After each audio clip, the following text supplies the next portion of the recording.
There I am. Hey guys, how's it going? Thank you for being here tonight. Let me know in the chat who is here and who is hanging out with us. Really excited for the second data-driven Dynasty live league to kick off. The first one was a ton of fun, and so I am super excited to do the second and just kind of see what happens with the league. I'll go ahead and get some background music playing, get some good vibes going. But I'm glad you guys are here. We have Bacon Bub 94 in the chat coming to hang out. We have Nicholas Terralis here also hanging out, ready to draft. Is going to be part of the draft tonight. Thank you for being a part of it, Nicholas. Super excited to have you. Let's see. Before we get started, I just wanted to show you guys a draft board from one of the community members. Super interesting draft board that we have here. Okay. Let's get me off in the corner.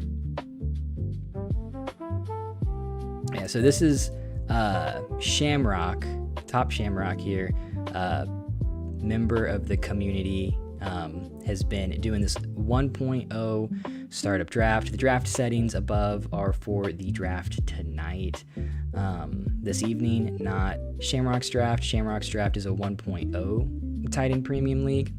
And as you can see, there has been just a stupid amount of trading in this startup. Yeah, it's dude, Tom Hage. Let me know if I'm pronouncing that wrong, my friend. I'm actually bad at words, unfortunately. But this is a 1.0. So yeah, Bowers went at the 104. Not something that I would have done personally, even in a 1.0. But it gets so much worse because you look at this team and you think like, oh, they've drafted a pretty normal team. But this manager did not make most of their picks. So we highlight their picks. They took Bowers at 4, Mahomes at 2.9, and then Loveland traded up to get Loveland at the 2.10. Traded up to get Tucker Kraft at the 4.1, and traded up to get Sam Laporta at the 7.2. Murray at the 8.3, and then Kittle at the 9.9. And these picks, honestly, aren't that good of a deal. I think it's like maybe the 112 and the 201 or something, or 202. This really is the tight end only strat. Hagee.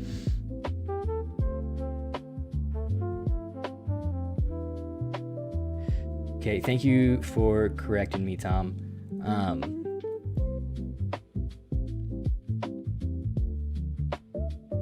So is it Hagee?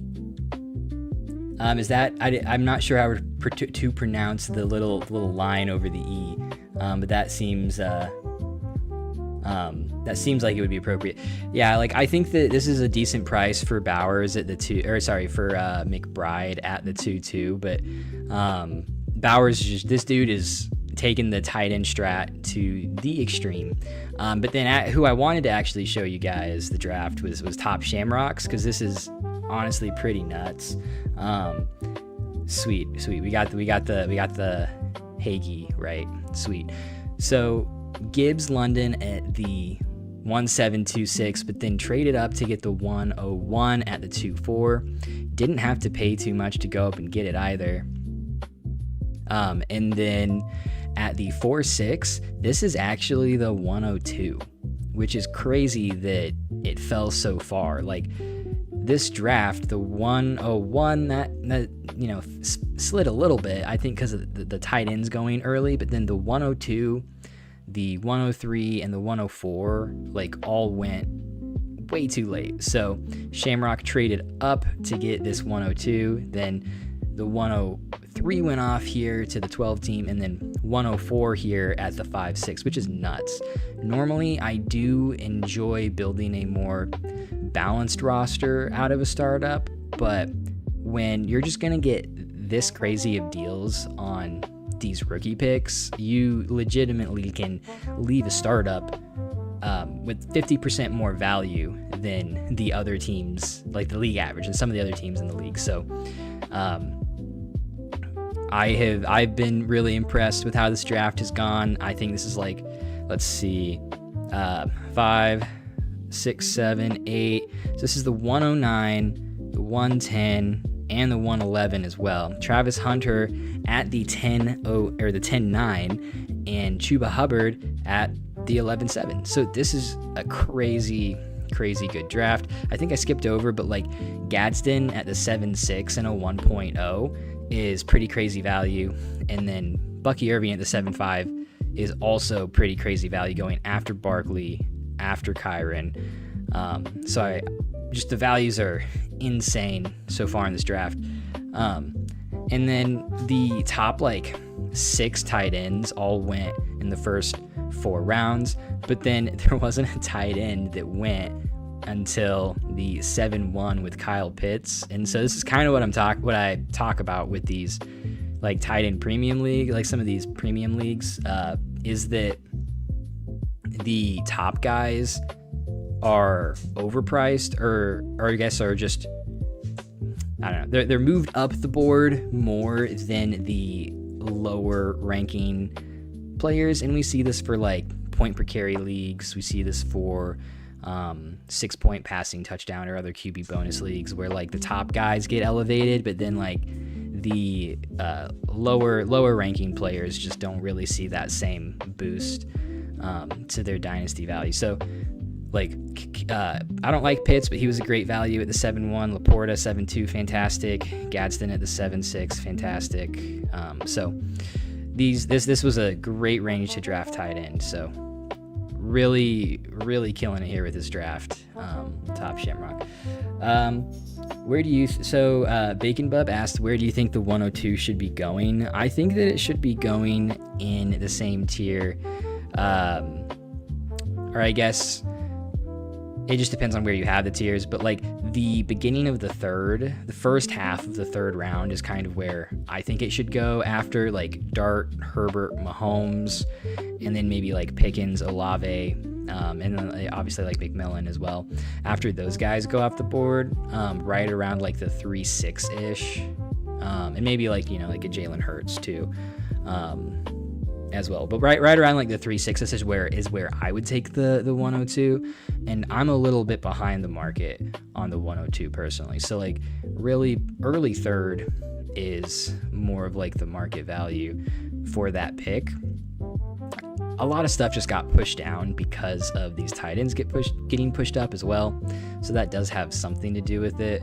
But even in a 1.0, I mean, I would not take Fannin over the 102, and I probably wouldn't take like Warren or Kraft either, even though I really like both of those players, especially in a tight end and a 1.0. Like, I just probably wouldn't do it. And then Nick asked, if I take Neighbors at the 106, am I crazy? I kind of like the situation more than Puka and Jay Asins over the next 2 years. I don't think you're crazy at all, man. I really like Neighbors. He's just injured. Dart has shown that he's like actually a good quarterback, at least in the sample size that we've seen. And so he really does seem like he'll have the most QB stability. And then outside of like Matt Nagy, who I don't like actively dislike, I like the coaching staff around him right now. So the draft is, he's heading to voluntary workouts already. But like, is he heading and like sitting in a boot and hanging out with his buds, or is he like heading in there and like squatting? You know what I mean? I'm just messing. That's awesome to hear that he's working out though. That is sick. Well, David, I am ready to go whenever you are, my friend. So we are all set from my end. Let me know in the chat if you guys want to see the layers that are like the queue. I guess I should say, if you guys want to see the queue, or if you don't, you just want me to keep it down, I can do whatever you guys want. with that. And then in this league, we have Hope Loafers is the Discord name, Skynet system admin here in the sleeper username here, going 101 and taking Josh Allen. I know that Finch was hoping to take Josh Allen at the 1-4, and so he has to be disappointed a little bit with that pick. Can't argue with too much with Josh Allen at the 101. I have my own thoughts on that, but I actually have a video coming out tomorrow that talks about Josh Allen and kind of where he's at in Dynasty at the moment. Then we have Gavin DeMerrily at the 2 spot, Millpal at the 3, Finch DD at the 4, Hagee at the 1-5, and then Unload Reload at the 6, Dill Puckles at the 7 spot, and then Nico TV17 drafting out of the 8. Our very own David Elliott, or Bane 007 at the 9 spot. He's been a huge help all the time with everything that he helps out with. Matty Bolock at the 10 spot, Jahar at the 11, and Patrick S14 at the 12, finishing out the roster for this draft. Thank you to everyone who is drafting tonight. Appreciate it, and I hope that you guys enjoy it as much as I do. Okay, hopping back over to the comments, and I can, let's see, put that in front of me. So yeah, I guess, Nick, I should say, just to kind of bring it together, I don't think you're crazy for taking Neighbors at the 106. I have him in the same tier as Puka and JSN and Jamar. Like, literally, as soon as he's healthy, he is going to jump and like producing. Even if you have to wait a few weeks into the NFL season, he's going to jump up to that price. Like, that's just where he's going to be valued. Not that I don't like JSN or Puka. Again, they're in the same tier, and I personally have Neighbors, I think, 3rd behind Puka and JSN just because of the injury. I have him ahead of Jamar, just because of Jamar's just being older. And so that's kind of how I have those top wide receivers breaking down. So our dentist has one of the first live streams that he has been able to catch. Shout out to Sprained Ankle for keeping me home from pickup basketball, not baseball. Well, sorry that you sprained your ankle, but we're glad to have you here. Hopefully this is a decent consolation prize. And then Pope Loafers says that he's very excited for that video to drop. It's going to be about the some pre-draft moves to make based on just some reasonable like projections, estimations for the draft. So I've been working on that one for a bit. It turned into like an hour-long video. I did cut it down to closer to like 40 minutes, but I don't know. I guess I can just talk. I have opinions on things, and I can just keep going. Oh, I think that the draft board froze. Let's see.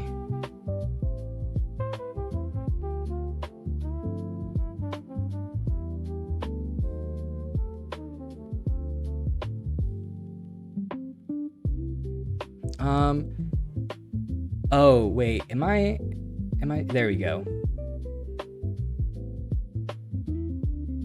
There we go. My apologies, laddies and gentlemen.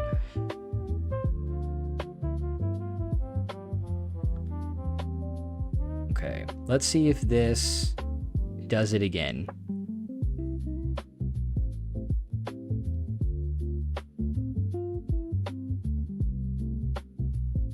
Okay, I think it did.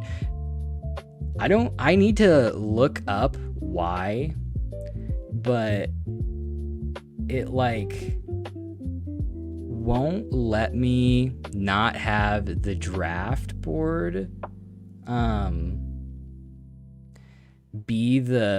it won't let me like not have that be the front and center thing. Like, it's really weird.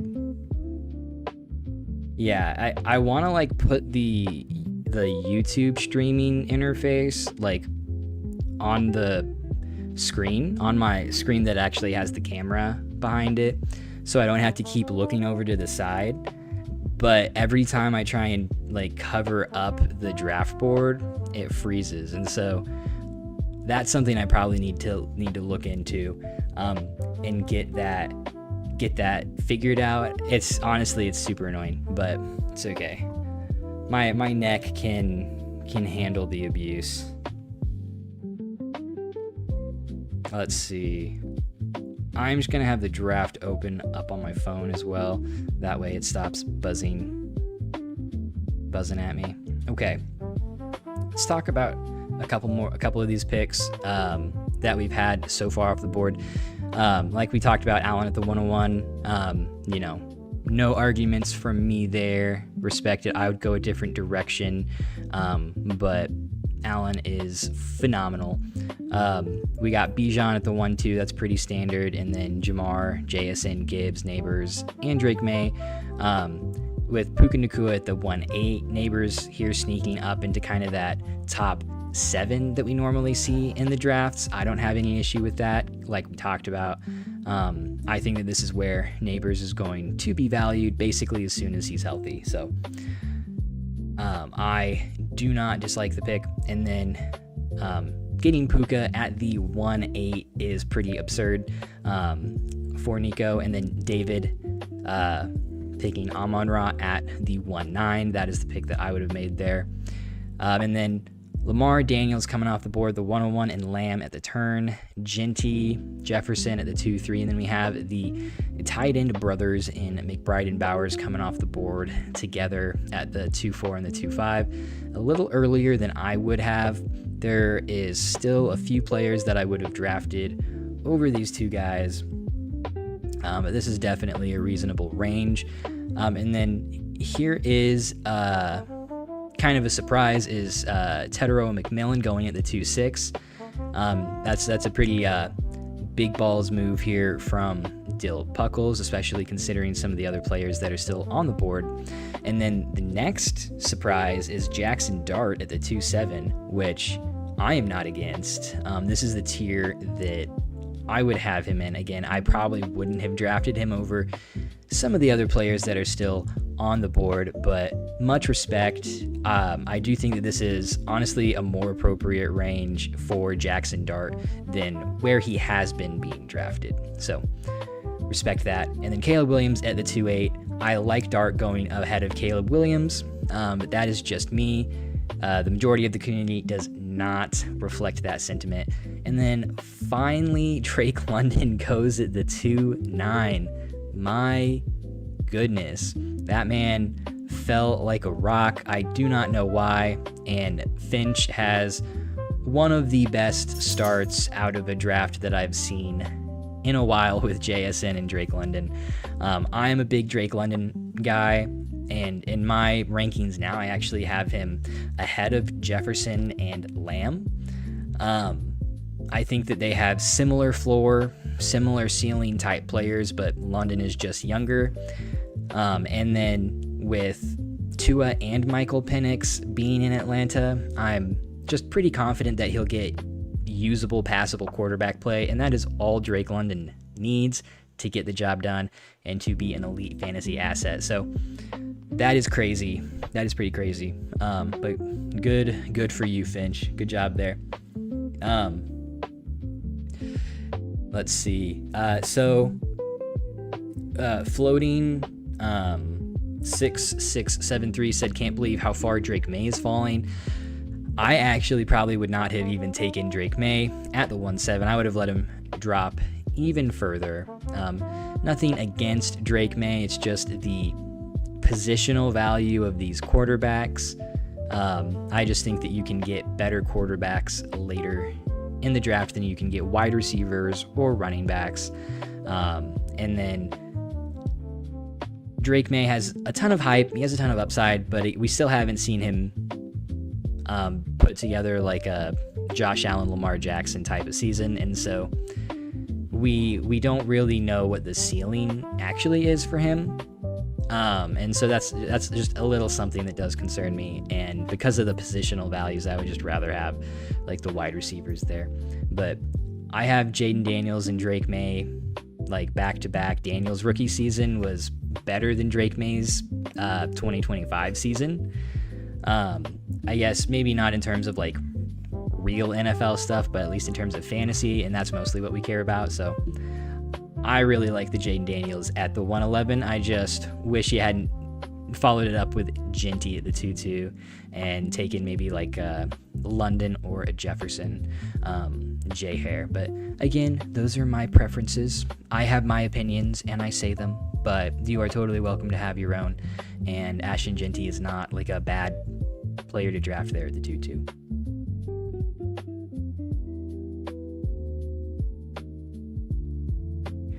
Okay. Okay. Yeah. Yeah. Okay. Did I say that right? Floating has I said that he has Daniels and Lamar over May. No lie. Oh,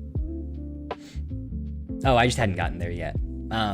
Yeah. So Pope Loafers was saying that Drake May was a pretty good value. He is a good value there in terms of like market value, just not like my own personal valuations. And then I agree with you, Floating. Like I do have Daniels and Lamar over May. Again, just have seen the higher ceiling from those two guys, and we also know what their floors are. Pretty good. Let's see. Can you read the picks or do round recaps? Can only listen, so can't see the board. Yeah, absolutely. Kalen, I will do that for you. Every few minutes, I will do a quick recap of that round. And then Pope Lover said, "You're all good. Justin Bieber did the laptop thing. It's all good now." What did Justin Bieber do with a laptop? I don't even know. That's a great point, Shamrock. I did not even realize that it was Unload Reload got the Neighbors Dart stack. I was just too caught up in the Dart actually being valued where I think he should. The Penix, okay, so let's see. Ardennis says, I was sitting there triple checking that nobody took London. Yeah, I know. It's kind of crazy that he just fell so far, especially going after Tedero McMillan. Like, of course, I like McMillan. It's just, I feel like McMillan's actualization or like realization of his ceiling would be to become just like Drake London. And so it's just a little surprising to be picking him over London. He is younger, and so if he does hit, you will have that elite wide receiver for a longer period of time, of course. The Penix Tua combo is why London dropped, in my opinion, and that was Braden 49. I mean, let's go to Flock Fantasy here. I'm curious what London did this season, because I mean, this season he was bouncing between okay, so this is not a good view. There we go. And then let's change the time frame from like, I think it's like weeks 1 to 12 or 1 to 11 before he got hurt. Yeah, so he was with Michael Penix and putting up almost 20 points a game. And so like my point is that he was good with Penix, and I think Tua's at least as good, gonna provide, a fantasy floor for London as well as Penix did. And so I'm not like excited about the quarterback options, but they're just good enough. They get the job done. Okay. Let's see. What's up, buddy? What is up with you, Shamrock? I went to the gym. What is up with me? I went to the gym and I was trying to work out, and all of a sudden my abdomen just hurt really bad, and apparently I just needed to pass some gas,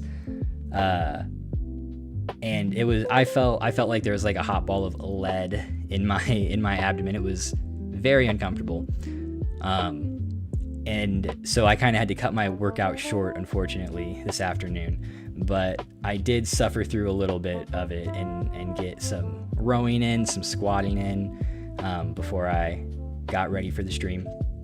Okay, I was Hage says that I was in between London and Williams, almost smashed your dreams. I would have also really liked the Gibbs London start, and Caleb Williams is a fine pick there too. It's just, especially looking at your third pick now with Loveland, another decent pick, right? It would have just been nice to have that round 2 wide receiver for sure, but it's all, it's hard to know what kind of players you're gonna get falling to you in the next round, so you kind of just got to take your guys. All right. So David said, completely understand the argument against early tight end, but with Brissett starting in Arizona, I am happy to take him over Bowers. There's a plan. It probably just won't work, but there is a plan. I respect it. I think that in combination with Brissett being the quarterback, there was also the fact that Arizona had no run game and their defense was just abominable. So even if Brissett is the starter, I just don't know if McBride has that same kind of ceiling that he displayed in 2025. So, but we'll just have to see. It's not a bad pick. That's a reasonable place to take him. And I'm not going to harp on you too much for doing that. So round 3, I guess the end of round 2, we have Hampton at the 210, Burrow at the 211, Achane at the 212. I really like that price for Devon Achane, going just one pick before James Cook, which is kind of nuts. And then George Pickens, Jalen Hurts at the 3-3, Taylor at the 3-4, and then we have Herbert, Olave, Igbuka at the 3-7, Loveland at the 3-8. We have the 102 coming off the board at the 3-9, and then Mahomes all the way at the 3-10 is kind of surprising. But I guess we're just in a fade quarterback kind of mood tonight. And then Bo Nix going at the 3-11. Honestly, this is a pretty surprising draft so far. There have been some risers and some reaches and some fallers, and I'm here for it. I love it. So Mahomes at the 3-10, excellent value for Millpal here, getting Chase, Hampton, and Patrick Mahomes. Also, the 102 was a good value for Finch there. Probably would have preferred Mahomes over that, but just barely, just barely. Next at the 311, I mess with it. I think that I'm not going to get into it. So I have the video coming out tomorrow. That's like the pre-NFL draft stuff. And then I also have already recorded but haven't worked on editing another video. And it's about, I kind of walk through how a lot of how I determine buys and sells, and my process behind it. And Bo Nix is one of the main players I use to kind of walk through that process. And so you guys are going to get to hear me talk about him at length. But I think that's a good pick at the 311, Nico at the 312, and then Walker at the 4-1, followed by Travion Henderson. That's much higher than I've seen him drafted in a while. And then the 103 at the 4-3, and Trevor Lawrence at the 4-4. So Finch gets his first quarterback there to pair with the 2 wide receivers and the 102. And then Gavin Demerley is sitting with Bijan, Burrow, Nix, and Henderson. So no wide receivers through the first 4 rounds. Running back room will be pretty strong, of course, and then the quarterback room is likely to be one of the best in the league with that type of a start. They're going double elite QB. Back to the chat. Let's see. Why do we stay disrespecting Hurts? He's younger than Herbert too. I think that the concern with Hurts is that he's going to go the way of Kyler Murray. I think that we can be pretty confident of his production in the short term as long as he stays with Philly. He's shown that he's very productive, but I think that just the general consensus is that people aren't worried so much about his production, just his insulation, his stability. Hurts is definitely going to have a job in the NFL for the foreseeable future, just like Kyler Murray. Even if he parts ways with the Philadelphia Eagles, his team that he's been with, there is going to be another team that will be very excited to get Jalen Hurts on their roster. So I agree that I don't think he should be being disrespected quite this much, but at the same time, I just know that his dynasty value will tank if he, is basically removed as the Philadelphia quarterback. And that's the concern. Whether he should fall in value, and to what degree is, that's up for debate if that were to occur. But I think that's why the Hurts disrespect is happening. And I know he has been to 2 Super Bowls and won one of them. I would not say he's the reason though. There have been some mid-ass quarterbacks that have won Super Bowls because they were on a just absolutely loaded team. And the year the Eagles won the Super Bowl, that's whenever their offensive line was oppressive. Their defense was just even more oppressive than their offensive line. And so Hurts is he's a good quarterback. I don't think he's in terms of actual NFL talent, he's probably the 18th, 19th, or 20th best quarterback in the league from a pure NFL standpoint. So I feel you. We'll just have to see. Oh, Nick said that he's not that high on Loveland. And I'm not as high on Loveland as I want to be. There's just too many mouths to feed. That's sorry. Floating just said Jim IRL stream win. Oh man. Well, if you guys really want to see it, I'll maybe we can work something out. I honestly look pretty good when I'm working out, so you might be able to talk me into it. Body positivity and all that, but that's funny. But Nick, that's I agree with you. That's why I am just so hesitant with the pass catchers in Chicago. Is that outside of the passing attack, the running game, I believe, is going to get its own. There's going to be a lot of production on the ground. Caleb Williams can also scramble. And so if the Bears were forced to pass the ball like Arizona was last season or like the Bengals were last season, then absolutely, all 3 of these guys could be pretty elite. I just think that the Chicago Bears are going to be a very well-rounded roster, and it's going to kind of limit itself in terms of the production to all the different players in terms of fantasy. So that I'm with you. That's my concern. And so whoever picks the right Chicago Bear that ends up being the number 1 guy, it's going to pay off very well for those people. But if you pick the wrong guy, then all of that value is going to depreciate. is going to go down. They're going to lose a lot of this high value, right? If like Odunze comes out and he's just not a producer, you know, he will have a hard time maintaining 4th, 5th round prices. Same thing with Burden. And then if Loveland comes out and disappoints, then like he has even more value to lose. So that's just my worry. And with these higher round picks, I want to be as safe as possible. In most regards, unless somebody like just truly has game breaking like upside with like a Lamar Jackson type or something like that. So that's just kind of how I view things, and I view things pretty close.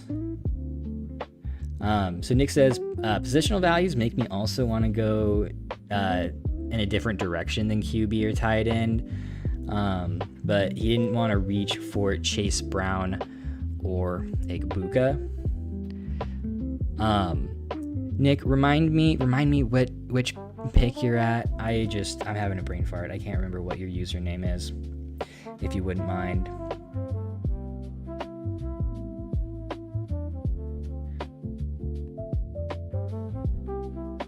Okay, you're at 6. Gotcha. That's what I thought. Yeah, I like the Olave pick.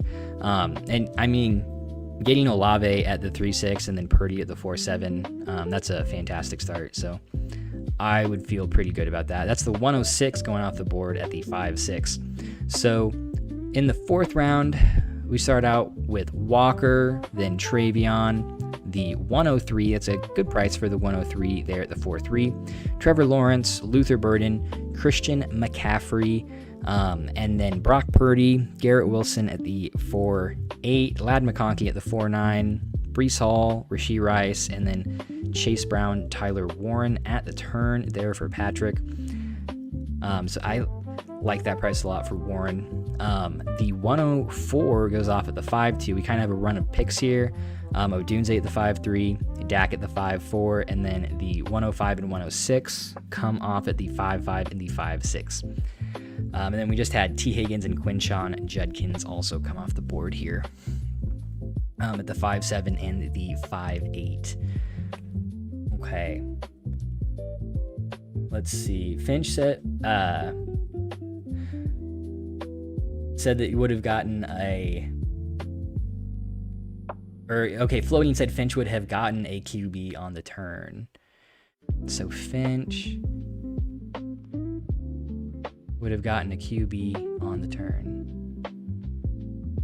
I mean the 3-4 turn? I'm not exact. Oh, and he did. Watching the stream while doing taxes makes it less painful. Well, you're getting them in just in time, Shamrock. You really are. My phone keeps showing me the TurboTax ads. It's like April 14th, April 15th is the last day. April 15th, every time I'm trying to watch something. Let's see. Oh, I think you mean like I was saying that could have gone Mahomes at the 3-9. And you're saying that got a quarterback on the way back around, so it wasn't a problem. Gotcha.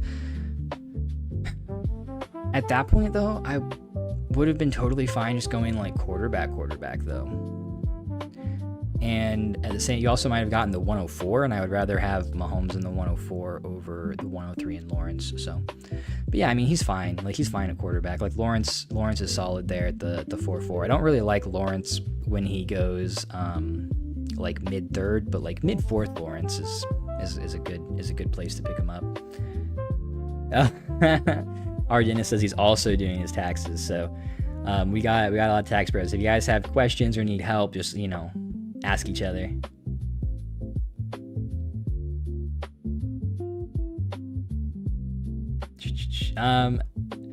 Hagee says that he's a Vikings fan and have stacked all of the Bears. I think that there's something to drafting players that you like and that you want to see succeed. But at the same time,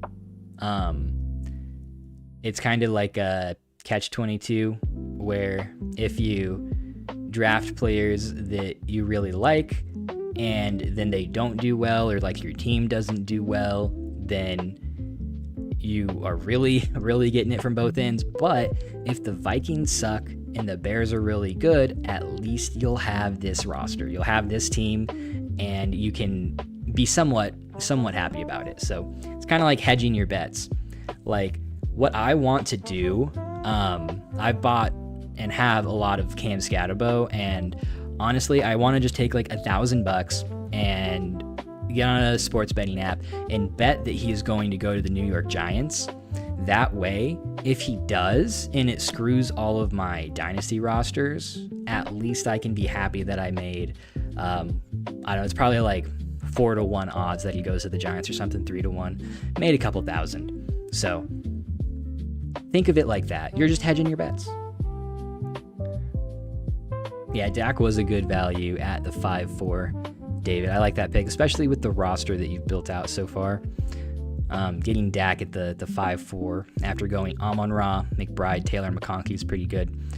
That is still a little early for me on Taylor, but I mean, I think he's going to be productive this season. So you're building out a very productive roster so far, and I like it. I think it's going to be very high scoring. The rookie picks are flying. Yeah, I was surprised that the 106 went so high. I do actually talk about some of these picks in the video coming out tomorrow. But that is still pretty high. The into the 4th through the beginning of the 6th, honestly through like the mid 6th, there's just a lot of players. It's just such a big tier.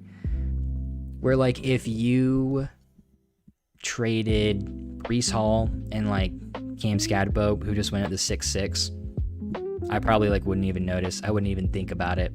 I wouldn't even, I wouldn't know that anything was wrong or if anything had been switched, basically. If switched Flowers and Odunze. I guess Flowers is pretty consistently going in the 6th, but I think that I like Flowers, and I kind of have him in the same tier with like Odunze, Higgins, and stuff like that. There's just very little difference to me in these players. Obviously, I would rather have certain players over other ones. I do have rankings, but it's pretty dang close in this stretch. Let's see.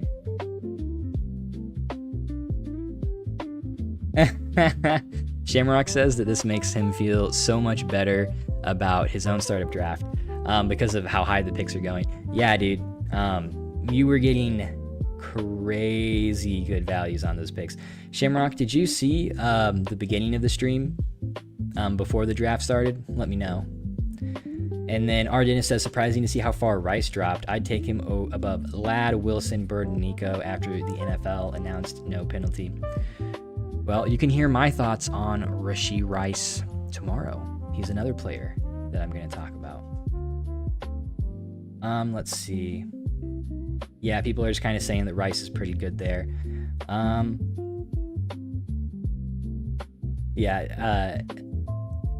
Tom says that I don't want to personally root for my fantasy team. Yeah, because then when things go poorly, you're so sad. Oh man, yeah. Nick's a Giants fan and worried that Matt Nagy is going to ruin his beloved team and his fantasy assets. I hope that doesn't happen. I don't think that Nagy will ruin them. I think it's going to have a lot less impact than people think. When's the next rankings update? That is, Horse asked. Yeah, I do need to get on that. It's that time of the month. And so I do need to do that. I was maybe going to do some of that on stream before the draft. Maybe we can take a look at some of these rankings afterward. Let's see. And then gotta keep us in suspense for the Rice take. That's where I make my money, right? I gotta get you guys to watch my videos. Okay, yeah, Shamrock, yeah, go take a look at that when you have a second. I think you'll like it. Okay, coming back into the draft. Let's see. We stopped off at Higgins at the 5-7. I like Higgins. I like Higgins there. I don't think he's gonna like surprise us and be a value riser, but I also think he's gonna maintain this pretty well this season, this value. And of course, if he's healthy and Joe Burrow's healthy, then he's gonna pay off very well in terms of the fantasy production for your roster. So Judkins at the 5-8. I just don't love Judkins because I don't really see what his ceiling is until the Browns get better. Like, he's just one of those archetypes of running backs that needs a good offense to be consistently productive, and he's just on the Cleveland Browns. The same thing with Harold Fannin here at the 5-9. It's just he's on the Cleveland Browns, and I apologize to Harold Fannin for where he got drafted. Because, I don't think I have to get into it. The Browns have not been a very successful NFL team, unfortunately. Bucky Irving at the 5-10. I like that pick a lot. The running backs seem to be going pretty early in this draft, like on average. Like Walker at the 4-1, Hendo at the 4-2, McCaffrey at the 4-6. But then Achane and Hampton both kind of fell later than they normally do in the second round. And so, I don't know. I don't know where the vibes are. But I like Bucky Irving at the 5-10. Saquon's a fine pick at the 5-11. So is Jordan Love. And Pope Loafer's getting the stack there with Tucker Kraft at the 6-1. That's pretty sick. That's a really good price on Kraft here in a 0.5. I really do think that Kraft should be in the conversation with Loveland, with Warren. But I talk about that quite a bit. But I'm a big Kraft guy, and if Kraft doesn't pay off in 2026, I'm gonna feel it. Trust me, I'm gonna feel it. Oh wow, okay. We'll get around to that side of the board in just a second, but the 6-2, A.J. Brown, Brian Thomas, Kyron Williams, Zay Flowers, Gavin Durley getting A.J. Brown as his wide receiver 1 after going 3 running backs and 2 quarterbacks in the first 5 rounds. That's a pretty good pick there.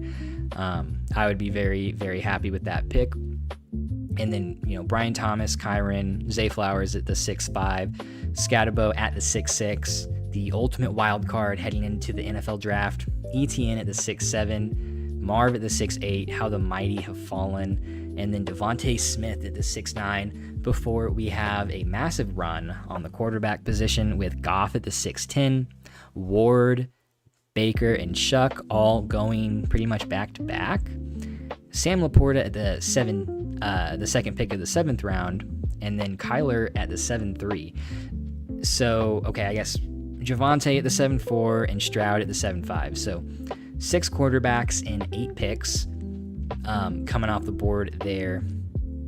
And then Matty Bollock with his 4 QBs now. I do really like the value on Goff. Either Goff or Baker would have been my most valuable player on the board there, I believe. Just one of those two. And then Kyler was... I'm trying to think if there's anyone else, but I'm pretty sure Kyler was the highest ranked player it would have been my highest ranked player there as well. So that's good value picks, but now we're a little overloaded at the QB position. We'll have to see how that pans out. Let's see. In terms of drafts that I like, I feel like Pope Loafer's got some good values on multiple players. Can't go wrong with Allen at the 101. And then Achane was good value. I think Nico was a pretty good value there. And then Walker, that's decent value, whatever. Love at the 5-12 is a pretty good value. And then Tucker Kraft at the 6-1, excellent value. So in terms of value, I really like the 1 spot, but gonna need to figure out something at wide receiver outside of Nico for sure. We'll see how things go with this turn, what Poplovers does. And then I already kind of talked about the 2 spot. Another place we're just going to need to land the wide receiver plane and get some production there. Not my favorite way to build a team, but most of these picks have been pretty good values, so can't complain from that perspective. Millpal at the 3, going Chase Hampton Mahomes and the 103. Really good start. And then 2 players that I'm higher on are Bucky Irving and Brian Thomas. And then Daniel Jones at the 7-10 as well off the board. So I like that pick a lot as well. Getting your QB2 there. So I'm pretty happy. I'm pretty happy with how the draft has gone for you here. And probably going to be one of my teams that I like more, with Finch going Jason London, the 103, the 102, followed that up with Lawrence, Fannin, Kyron, and JMO. That's pretty solid. I like the price for Fannin there. Getting a pretty elite tight end option is pretty nice, a young one at that. And then just some filling in your flex spots, or I guess flex spot with JMO, and then starting to fill in the running back spots with Kyron there. So more like take your medicine picks, get the production. Young-ish players, pretty value insulated, but pretty low production upside in their current situations. But very solid production that we can project out for those 2 guys. Hagee here, Gibbs, Williams, and Loveland, and then follows that up with Burden, Judkins, Flowers, and Waddle.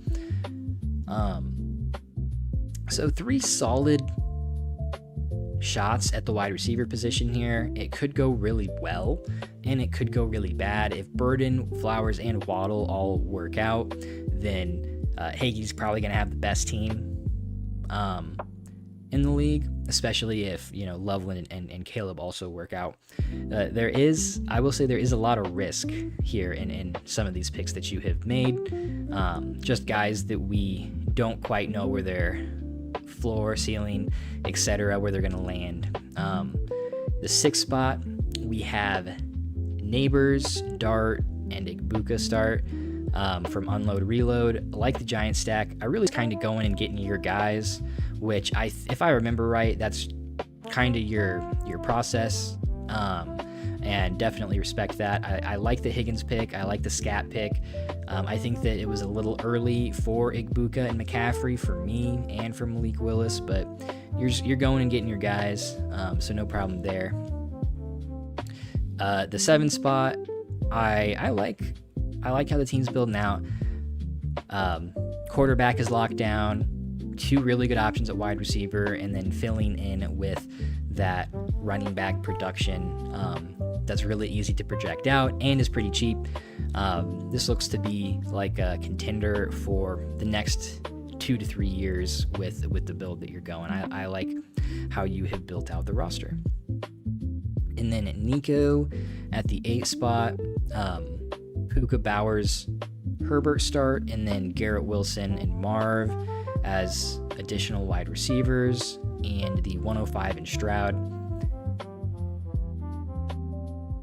For this team, I like most of these picks at the values that you got. I just struggled to see kind of like the upside for a lot of these picks. Like Garrett Wilson was a good value at the 4.8, and Marv was a good value at the 6.8, but it just feels like you're going to need to have some things break your way, and you have a couple multiple assets that are at a big risk for losing a ton of value.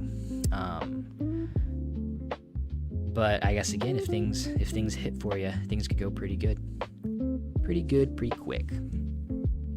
Of course, I love Puka.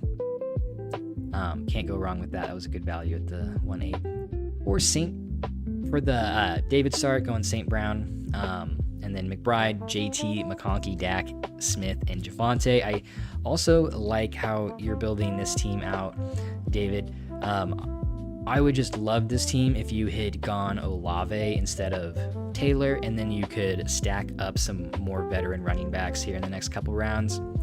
I would really have enjoyed that kind of a start.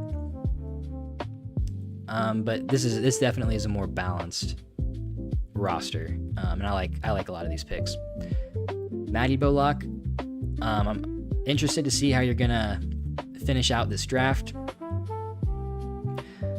and if you can secure some flex spot upside with your remaining picks.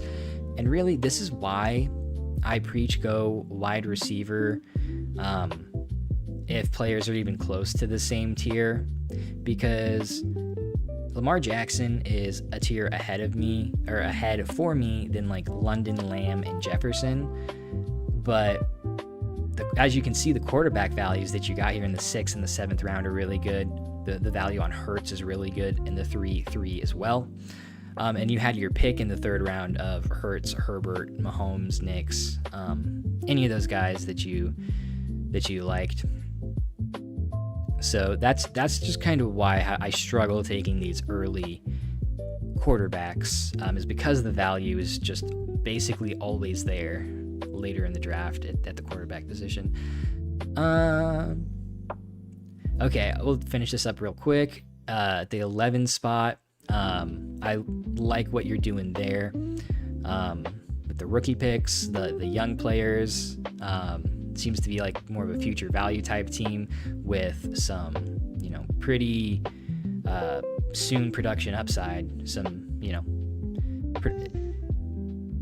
This team could become very productive very quickly if things break in the right direction. So even though you didn't go wide receiver with the first 2 picks, getting Pickens, Rice, and the 104 there, pretty solid way to follow up your first couple of picks. And then before Patrick going the 101 and Lamb, I think that you're just taking the values that are coming to you, and you're getting some good values. I would not have gone Cook there at the 3-1. Chase Brown was a fine pick at the 4-12. But just I would like the team and how it looks better if you had gone wide receiver in that 3rd round, like an Olave or a Pickens, or even the 102 over James Cook there. I really like James Cook. It's just hard for me to take him over the running backs in that range because I really like the wide receivers. So I do like how you have built out most of the draft. There's just like 1 or 2 places where I might have gone in a different direction, but I still like it. Okay.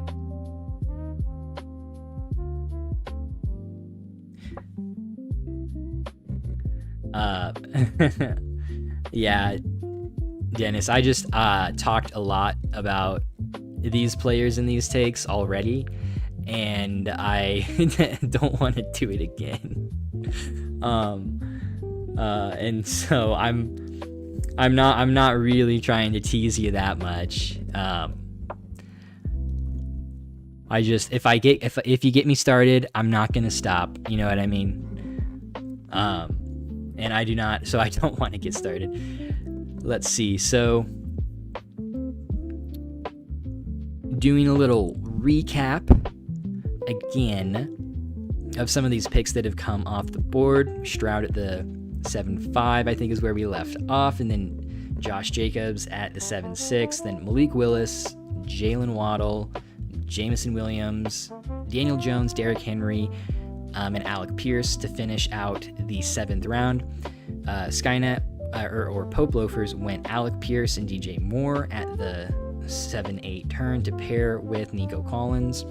I like that. I think that's a decent place to be drafting both Pierce and DJ Moore. I like the price on Pierce there. Let's see. The 8th round, of course, starting out with DJ Moore and then Terry McLaurin. Man, that is a bit of a reach, my friend, on the McLaurin pick, but we're looking for some wide receiver production that we can be confident in with this start to the draft, so I definitely understand it. Then Gadsden at the 8-3, really like that price for him. He's also a player that is going to get talked about tomorrow.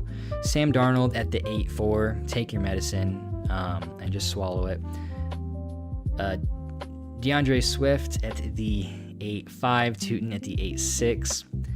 Then we go Pearsall, the 107. That's a good price for the 107. Dang. Going there to Nico. And then Matt Stafford at the 8.9. Pitts, the 108. And then the 1.9 and the 110 goes to Patrick at the turn. Good picks there. And then I like Harvey at the 9.2. His price is just so tanked. Like, I have a hard time seeing how his price can like continue to drop reasonably. Like, I just like that because I feel like he's hitting his floor. He's at the bottom of the hole, and there's not really any way to go but up.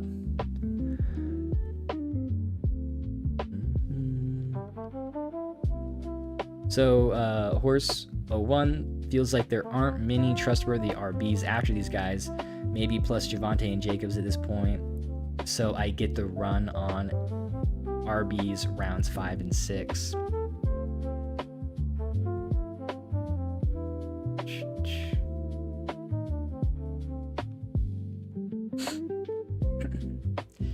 There's not a lot of trustworthy guys, but there's guys that have like uncertainty and upside.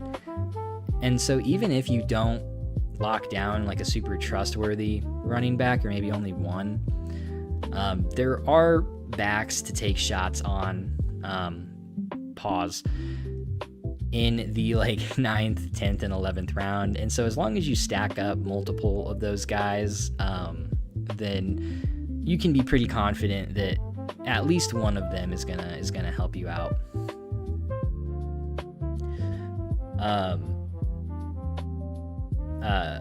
U of A Bubba says, I was gonna take Ward over Kyler, but he got taken. I think I have Kyler over Ward in my rankings. But Ward also would have been a good pick at the 7-3 instead of Kyler. But all those guys I think are pretty close for me. I do think I have Kyler a tier ahead, just because we know that Kyler has a much higher ceiling and he is going to be playing on a better team. Yeah. Hey man, if the value's there, I'm not gonna argue with you. Take all the quarterbacks you want. Nicholas says that he will surprise me. I'm so ready to be surprised. You go for it. And then Darnell, the Beast, says that he's got Finch for the best draft so far, and I do have to agree with that. I wish that he hadn't had to take Sam Darnold at the 8-4. That's pretty gross, but I just don't like Darnold. But he has definitely a reasonable place to draft him. Would have just been happier if he had gotten like Jones instead of Darnold. Or this big run on QBs had extended just a little further, and maybe he could have gotten a Stroud or a Kyler instead. Ooh, JSN Darnold stack though. That's true. Whenever JSN has a really big blow-up game, Darnold is going to have one of his ceiling games and score 16 points. I'm so mean to Sam Darnold for no reason. What are some spots on the board you would have tried to move up or down? So if I'll just run through this real quick. If I'm at like the 101 to 107, that kind of like upper tier, if I can move down, and as long as I get a pick before the 2.5, then I'd be happy to move down there, because I know I'll get one of like a Achane, Hampton, London, Jefferson, Genty, Lamb at that spot. And so if I can get like I don't know, like a future first or something to move down, or some real benefit in the draft picks, draft pick swapping, then I'd be happy to do that. I do love those top 7 guys, but I just don't think there's as big a gap between them and those, like, the second tier of guys that I have, as kind of the dynasty market would suggest. So I would absolutely like to move down there. And then I feel like moving back, so if players are drafted according to my rankings, the tier 3 for me goes from like about the 207, 208-ish to like the mid-third. And so if I could move back from a late second to like a mid-third and still get one of those guys in that same tier, I'd be happy to do that. And then after that kind of tier drop there, once like Olave, Pickens, Mahomes, those guys are gone, then I would be happy to move back pretty far starting at that late 3rd round. There are players that I like in that range, but it just depends on the return, because like there's not like a ton of difference for me. Like the difference between these late 3rds and the like late 5th round players just isn't that big. Getting like Brian Thomas instead of an Emeka Egbuka, like they both have a lot of they're both young wide receivers with a lot of upside, right?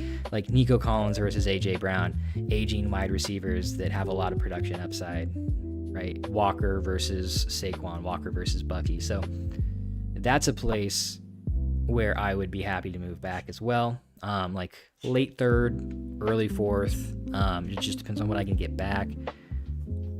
And I do that all the way down to like the mid 6th. I'd be comfortable trading back there.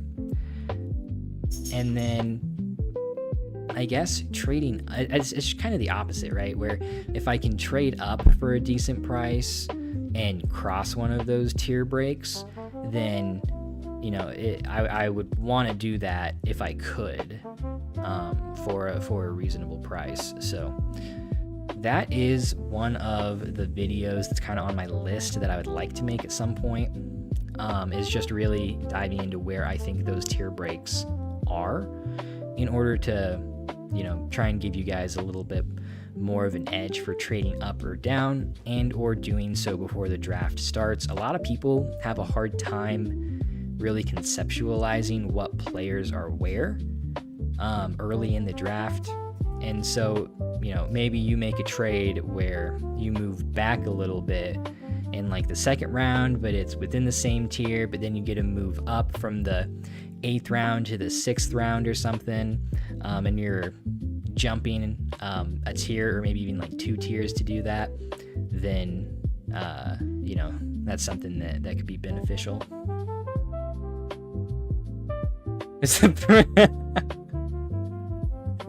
I'm glad that you guys appreciated the Darnold joke. Let's see. Jay Hare says that Gavin's team is really interesting and wants to see how it will play out. I'm interested too. This is a team that's either going to win the league or it's gonna be worth like half of what it's worth when we go into next off season. And this is why I don't like going running back early, because then you're like, oh, I've got to draft wide receiver, I've got to stack these wide receivers in these middle and later rounds. But then you're like, oh, well, I don't want to take risks on these upside guys. I built a productive team, and so I need to take these productive veteran wide receivers. And so then you've just built out a pretty fragile roster. And I think that we can see that's what's happened with Gavin's team. But of course, it also looks incredibly productive.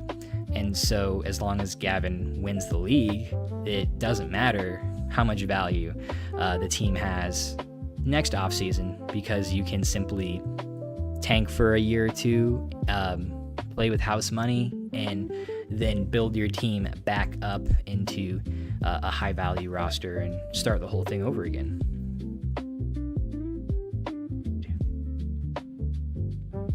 Why not? But you're right. You're right, Dennis. Why not both? It could win and lose value. You're totally right. Man. Okay, let's talk about some picks. Okay, so I think we left off with the picks at the turn in the 9th round, the 8-9 turn. And then Harvey, of course.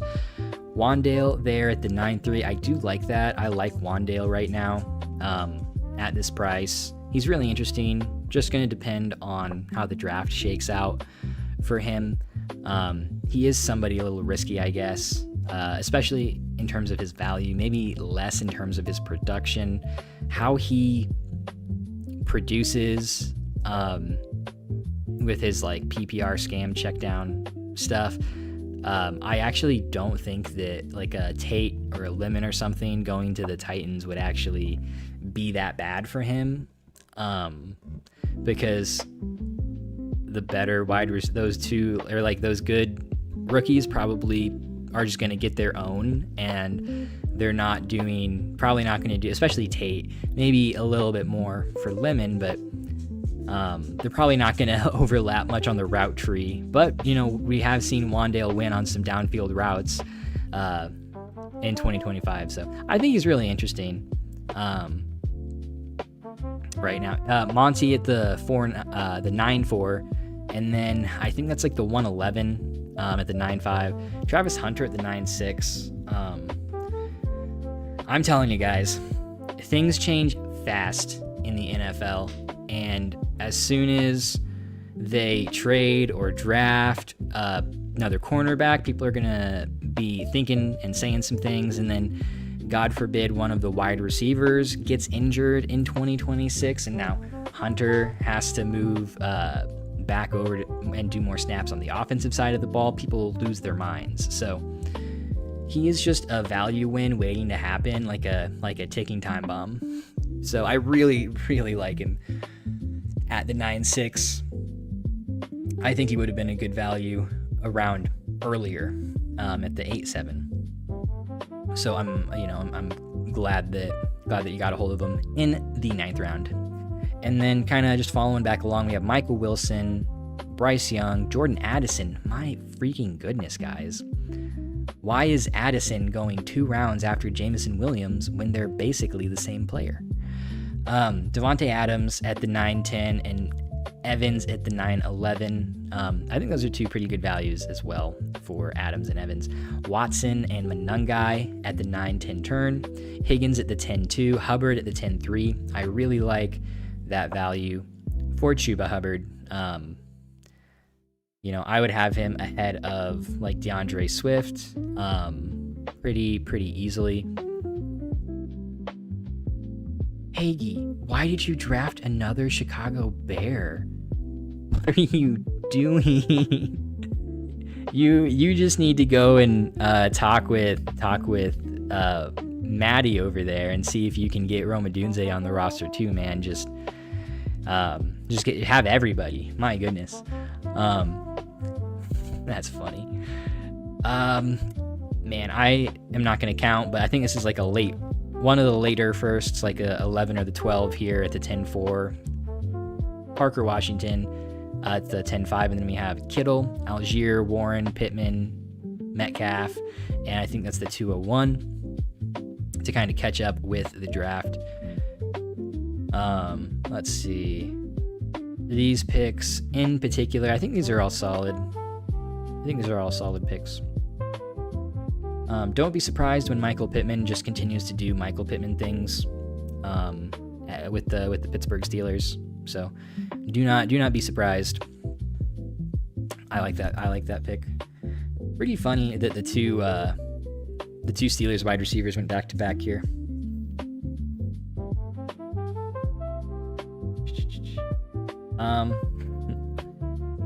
Boom from Braden. Let's see. Addison's QB is Kyler. That's why he falls. I'm not saying I agree, but Kyler. But we've seen what Joshua Dobbs and Carson Wentz have done in the Vikings offense. Like, Kyler is clearly a better quarterback than either of either of those two guys, and Addison was able to be productive with each of them. So, yeah, I know you're not saying that it's right, but like I moved, because of the Kyler signing, I moved Addison up like a round and a half in my rankings, like really quickly. I'm very excited.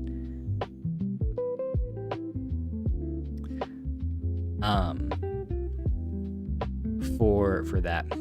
Let's see. Yeah.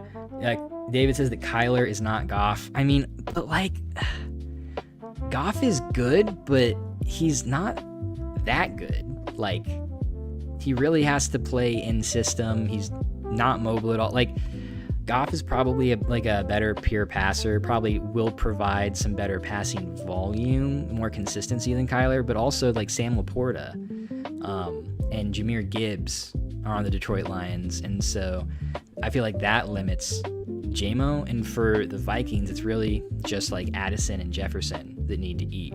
So I mean, like, there's things that are better for JMO, and I think that there's things that are better for Addison in their current systems. So I think it's pretty close. I think it should be pretty close between those two guys. Oh man.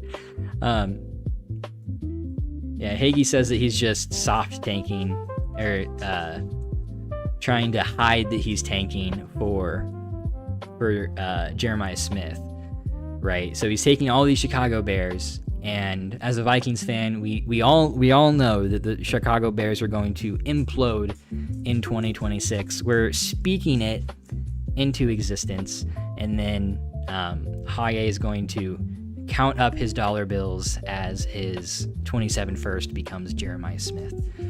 I like it. Let's see. Kyler. Oh, David said that Kyler can't see over his O-line to Addison downfield. He doesn't have to. You know, he just needs to send up a piss missile, and Addison knows what to do, right? You should put it out there. I mean, especially for Jefferson. He can... yeah, that's why Jefferson, I'm so high on him, is because Kyler doesn't need to see anything. He just needs to know that Jefferson is in that direction, and Jefferson will just take care of the rest. So, but you're right. That could be more of a problem for Addison, now that I think about it. You make a very good point, David.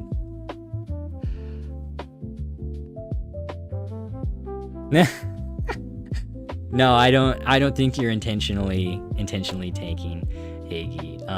I do actually like what you've put together.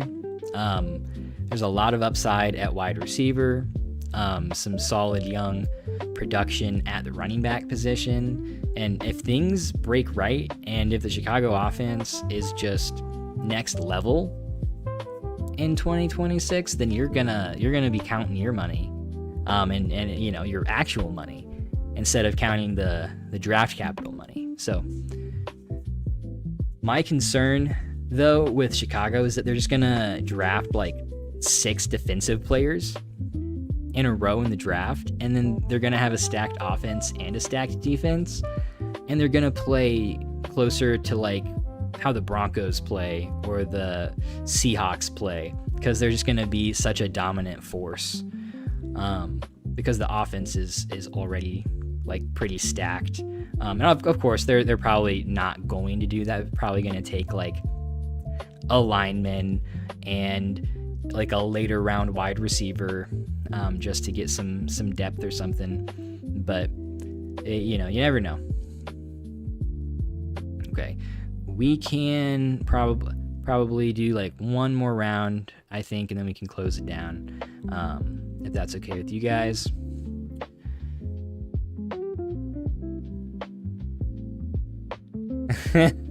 David says that he's messing around on Kyler. I know that you're smart enough that you wouldn't fade Kyler Murray just because he's short. I know, you're not cute. I'm well aware of I have faith in you. Let's see. Jahar says that he's happy to take Golden at the 11-2. that is like hypothetically a fine price for him right now, I think. But the problem is that you took him one pick ahead of Jaden Reed, who I think is just a better wide receiver than Matthew Golden is. Oh man. Other than that though, like maybe Cortland Sutton, maybe re-rolling a second. I probably wouldn't have picked Dobbins, maybe Dowdle, but he was one of the top players on the board there. It's just really funny that you took him one pick ahead of the wide receiver on his team that has actually like had some breakout stuff. Golden slander fuels me. Well, you're about to be full, my friend. That's funny. Oh man. Do you guys, let me know, do you guys like want to go through some Dynasty rankings here, or do we just want to kind of call it a day, right? Wind things down. I'm okay either way. I'm going to need to adjust these Dynasty rankings anyways soon, so I can do it with you guys, or I can not. It's totally up to you guys.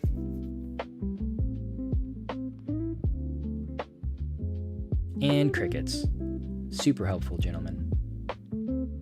Super helpful. Let's see.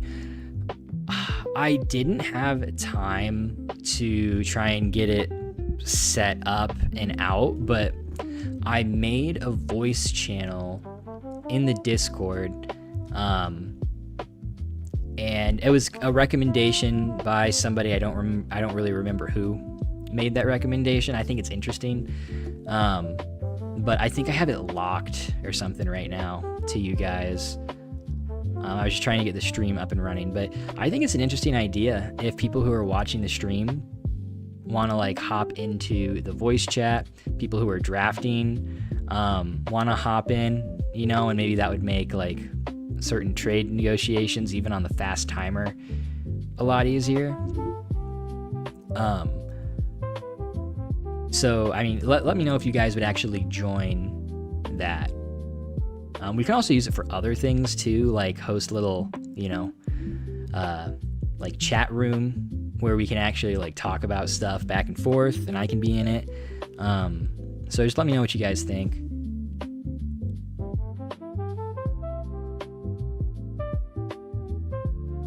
Okay.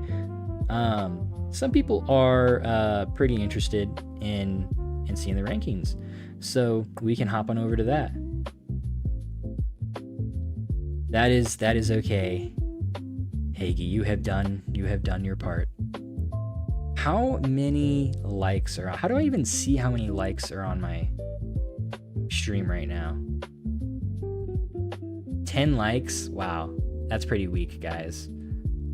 I would appreciate it if we could drop a couple more likes for the stream here. I'll pop in the channel from time to time. Well, cool. Pope Loafers, would be happy to chat with you sometime in person.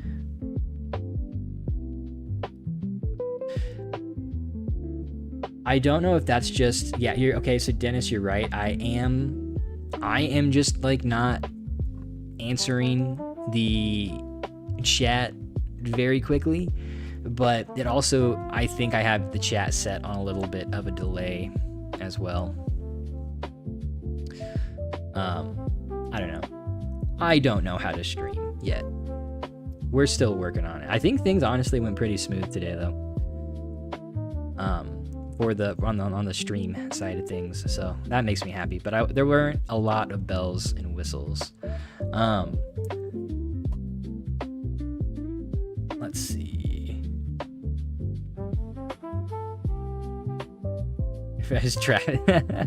Brayden says he was drafting and in the chat and forgot to like. That's okay. You can do it now. All's good. All's well that ends well. That's funny. Thanks, Brayden. I appreciate you guys giving me that feedback and being here and supporting. That is, I just super appreciate it. Okay. I am just waiting in suspense for Patrick's pick, and Patrick's not going to pick. Okay. That's fine. Okay. We can hop over to my rankings. If you guys haven't seen my rankings before, if you're like new here, hopping in, I have Superflex down here. I have different tabs. It's just in like Google Sheets. I don't like pay for anything to do rankings on. That's something that I might do in the future because it does make it so much easier to move things around, but I kind of just move around by hand. So Allen is my most valuable player, even though I wouldn't draft him 101. And then JSN, Puka, Neighbors, Jamar. Positionally for me, I just have the wide receiver. Like in the same tier, I'm going to have wide receivers over the associated running backs. I think I probably have Jahmyr Gibbs a little too low here at number 2. And so I will plop him down. Man, I got distracted. But yeah, so I have these different tabs, and so I have 1 QB, I have Superflex rankings, I have positional only rankings. So if you want to just go and look at where I have QBs ranked, wide receivers, etc. And then also what I have been starting to do is doing like historic rankings. And so just kind of seeing how the rankings have changed over time is pretty interesting. Things like the Flock site actually like tracks that for them, so that's pretty cool. But I do not have, I don't have fancy things like that. Tomorrow video spoilers. By Josh Allen. Let's see. By Ronde Gadsden. By Rashee Rice. If you want to know why, you'll have to tune in. But Nicholas says that he wants me to just keep grinding and that he enjoyed the vibe tonight. I'm glad that you were here and to be a part of it. I think you helped the vibes, so much appreciated. Let's see. I think we're caught up. Horse says no fancy things. ... Yet. We'll see. We shall see. Okay. Getting back to these rankings, I also have tags on the side where I try and kind of mark where I am on a specific player, just kind of noting whether or not I'm higher or lower than consensus. I think I actually did move Lamar behind Drake May, and I still think that I mostly prefer Lamar, but the fact that the community just so much prefers May, he's gonna be so much more insulated. Like if Lamar has another down season, like he gets hurt again or something, then his value is gonna tank. May, on the other hand, I think just will have a lot more insulation. Like he'll be able to keep his value a lot easier. Not much in these first couple rounds. Honestly, I want to move Jackson Dart up. I don't know. He's just been so low in like the community rankings that I haven't felt like I could move him up, but I want to move him up.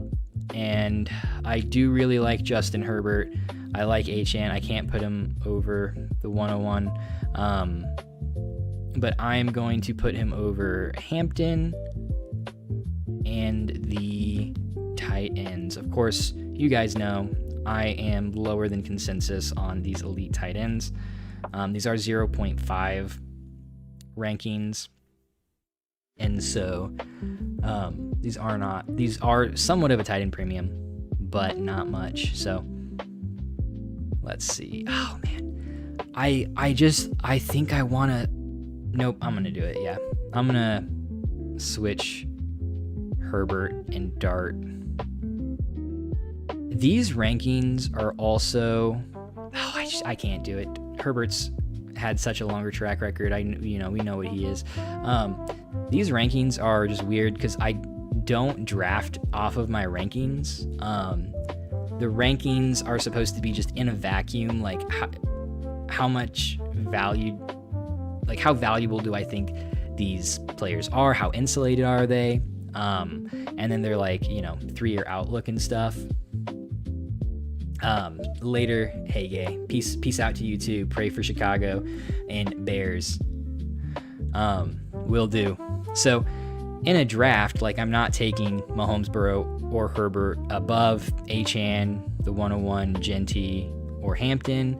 I'm probably not taking any of those guys above McBride or Bowers either. But also when I just sit down and think about it, like the Mahomes, the Burrow, the Herbert are just so insulated as assets and so consistent that I feel like I have to kind of push them up my board a little bit. And again, these are like mostly like value-ish rankings. So I could really see guys like Achane, the 101, Genty, like losing value. I could see Dart losing value pretty easily, Hampton. But like it's just so hard for a Mahomes or a Burrow or a Herbert to actually lose like meaningful value and like really drop. Like they're always at the very least going to be like 3rd round priced guys because they're elite quarterbacks and have pretty high ceilings. So let's see. You guys can tell me, if I'm dumb though. In these first couple rounds, I just like to be as, in this sense, I like to be as risk averse as possible because these are the cornerstones of your roster. I'm not like a lot of these players are going to have higher upside, but I'm not chasing upside in the beginning of the second, in like my 15th ranked player, my 16th, 18th ranked players. I'm chasing security because that's what keeps your dynasty team good for longer, right? Higher value and consistent. So that's just kind of my philosophy. And same thing here with like Hurts is he's just riskier than some of these other options. I do still have him ranked, I think, ahead of where he went in this draft. So then I followed up with Olave and Pickens, and then Caleb Williams. He's someone I'm pretty low on. We just haven't seen an actual fantasy ceiling from him yet. And I know he does have upside, but I like him, and I want to have Caleb Williams on my dynasty rosters. It's just this is kind of the point where I would be willing to buy into him. And so not only am I low on Caleb, I'm also just low on kind of drafting quarterbacks here in general. But I just don't think we're taking into account his risk. Okay, here we go. I want Rashee Rice up here.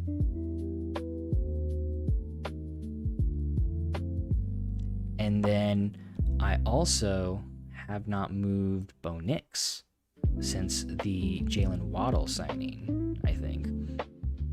And so I'm going to take him. Oops. Yeah, this is why these blow. It's hard. Ooh. Yeah. I think this is what I want.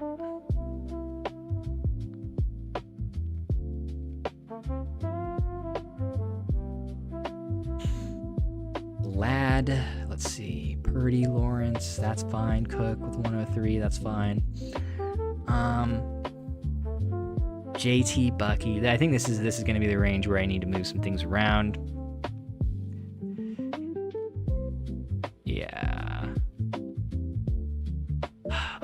Do I really want Walker over Bucky? Is kind of my question right now. I think I need to move Bucky down. I don't think that's like a shock. can scat down probably, but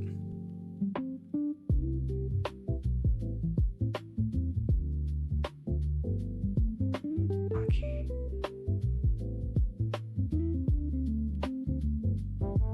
I think I can actually just do this. Oops.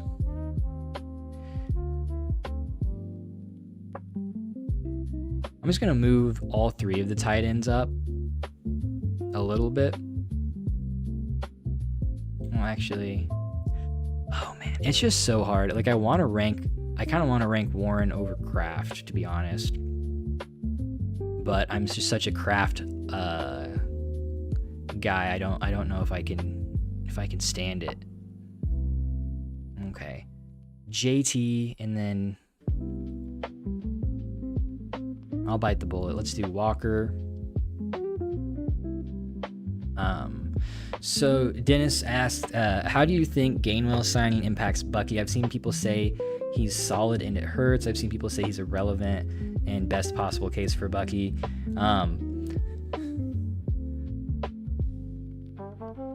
I don't think that Gainwell is any better than Rachaad White, and Bucky went into the 2025 season having clearly beat out Rachaad White for the starting role. In some ways, I think that it was good because he is one of the less threatening backs that they could have signed. Like if they went with like a more of a bruiser, like an Algier or a Dobbins, then that would have worried me. But Gainwell's skill set overlaps a lot with Bucky's, and I'm sure that Gainwell will get some run, but it's not like that pairing does not really make sense for like a 1A, 1B kind of backfield. It makes more sense as like Bucky Irving is this archetype of running back, and maybe we're concerned about Bucky. We're going to go out and get like a similar but not as good archetype of running back, like just in case there's injuries or something. So I think I don't think it's as bad as some people think. I don't think he's irrelevant, but it's like, it's not a big enough deal to me to really mean much, or I guess change much than what his situation was in 2025. And Bucky in 2025, if he didn't get injured, looked like he was going to be like a league winning running back. So there's a lot of question marks here. It's something we're going to have to figure out, and it's going to feel a lot better if you're on the right side of the figuring. Assuming no Jordan Love. Dennis, that's actually something that I talk about tomorrow too. So I hope that your, balls are nice and blue, because you're just going to have to wait. The coaching staff, okay, so Braden says the coaching staff is temperamental enough that Tucker Gainwell, Bucky is more volatile than Walker with the new big contract. I agree in terms of a usage standpoint. I just am really concerned for Walker actually staying healthy and I really want him to, and I'm not trying to be down on Walker, but he didn't get injured in 2025. And so now everyone's kind of forgotten that for the first, 3 years of his career, he missed half the season every season. So I'm worried that if he does get a workhorse workload, then you'll only get him for the first 8 or 9 weeks. Your video title, QA with R. Dennis.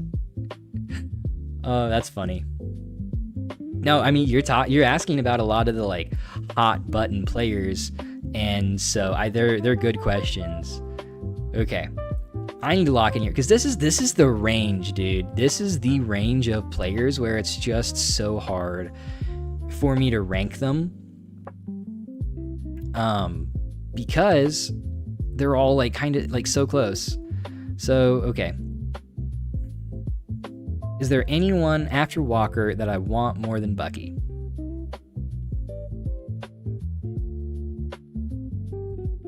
No, there's not. Okay. I will put Bucky there.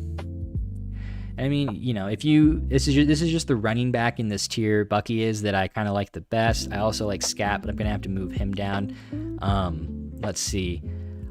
I'm gonna move up Dak, to be honest. I'm gonna move up the 105 in Dak.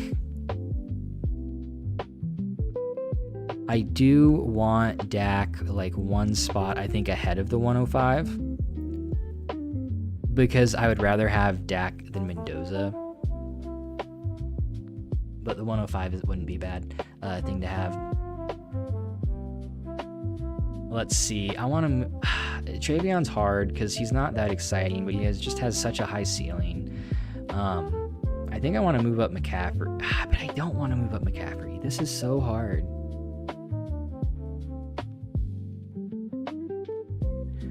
Put Igbuka over Lad. You know you want to. You already saw the proof. I actually do not want to do that. As a matter of fact, that has not actually crossed my mind.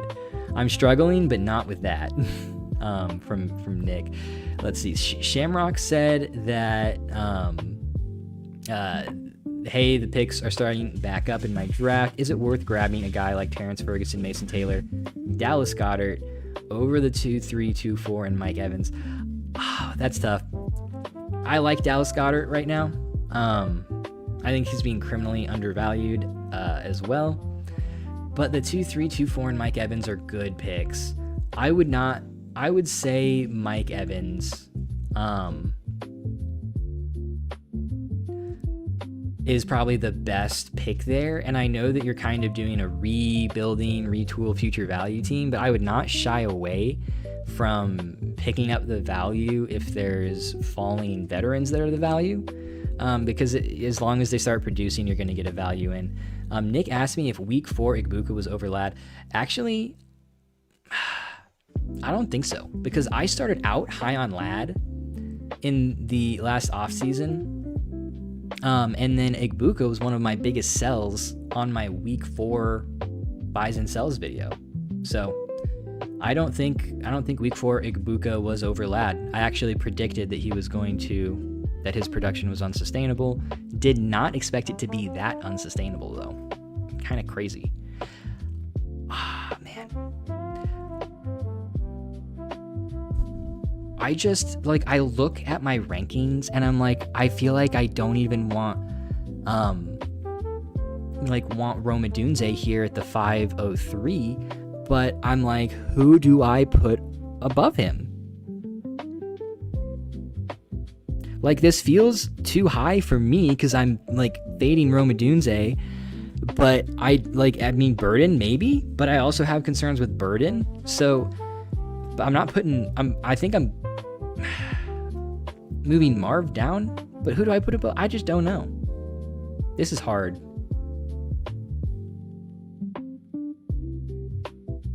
Nick said you look like a genius, Lil, so that is fair. That call made me feel pretty good. On that one, made me feel real smart. So I appreciate you. Let's see, guys. Like, literally, guys. Like, someone other than Nick, tell me what I should do, because he's gonna tell me to put Igbuka like 10 spots higher. Somebody else, like, tell me what I should be doing with these guys, because I feel like Scat should not be like an early 5th rounder still, but I just don't even know who I want to have above him.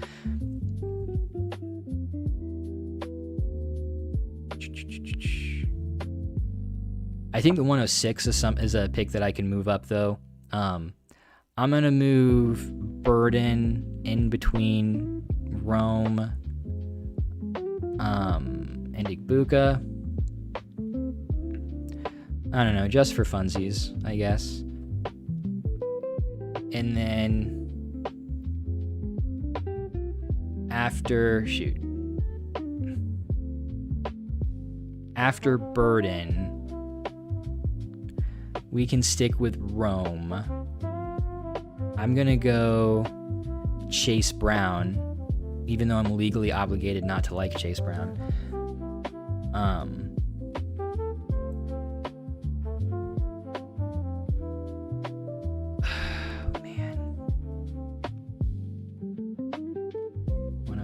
106.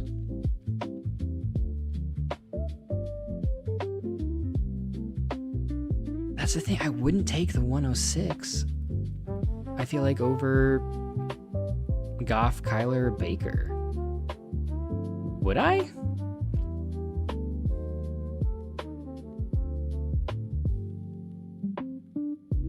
This is hard, guys. I'm struggling. I'm really struggling. I want to move up the 106, but I don't think I can move it up any further than this. Okay. Oh man. Shamrock says I think Scat is a bit lower there, but if Love gets drafted anywhere but New York, his value jumps up to like the 6th. So like I think that if Love doesn't get drafted to New York, Scat's gonna jump up to like the 4th. That's kind of, and like I am dropping Scat down, right? He's off to the side so that I can move him. I'm being reasonable. But I'm gonna put him kind of just, and this is just a big tier of running backs to me. So like I'll put him right behind the 106.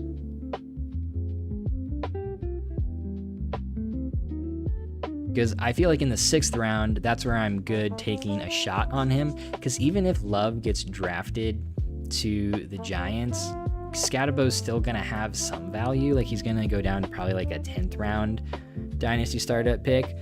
And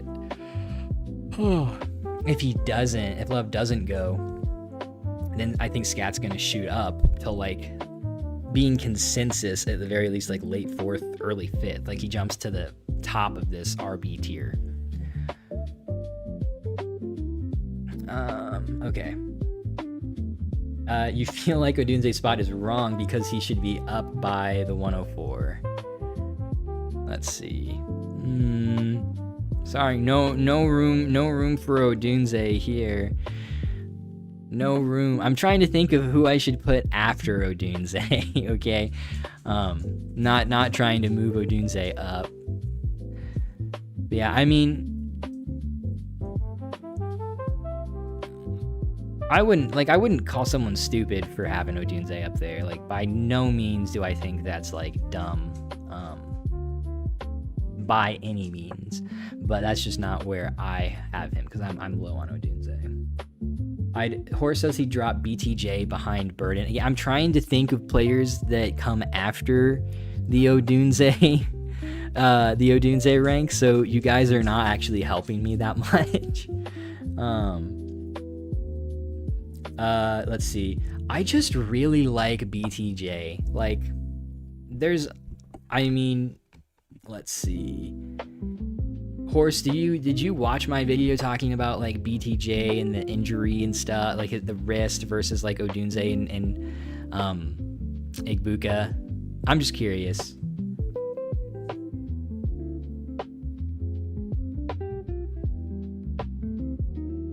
Let's see. We can't talk about BTJ not suiting the Jags offense and then have him over Odunze, who is the perfect X for the Bears, and the guy Caleb always goes to out of structure because he's in the right place. I don't think I ever said that BTJ doesn't suit the Jags offense. I mean, my thing is that we've seen 4 good games from Odunze. We saw an entire good season from BTJ. And so it's just like sample size. Like we've seen more Burden BTJ.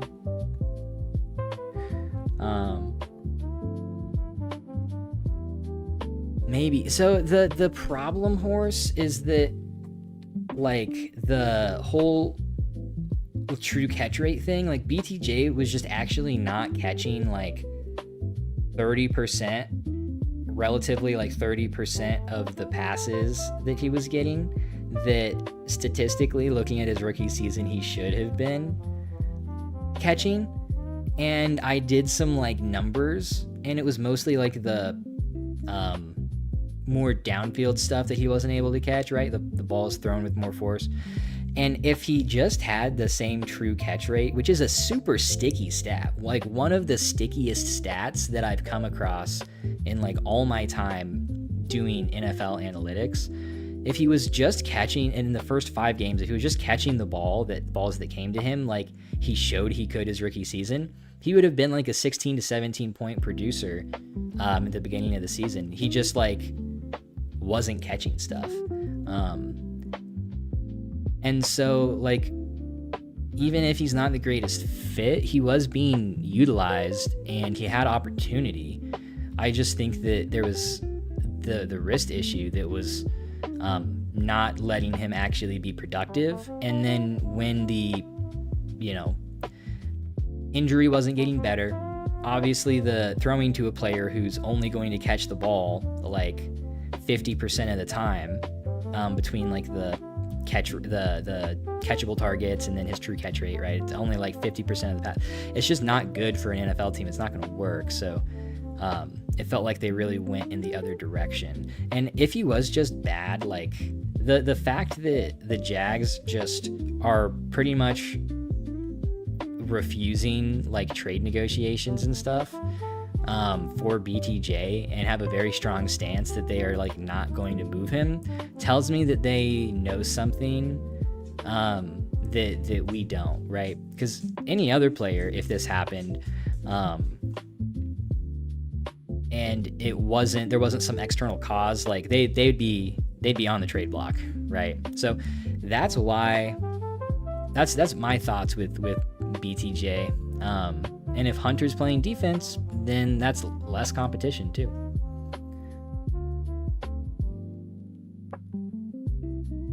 In his foot, yeah.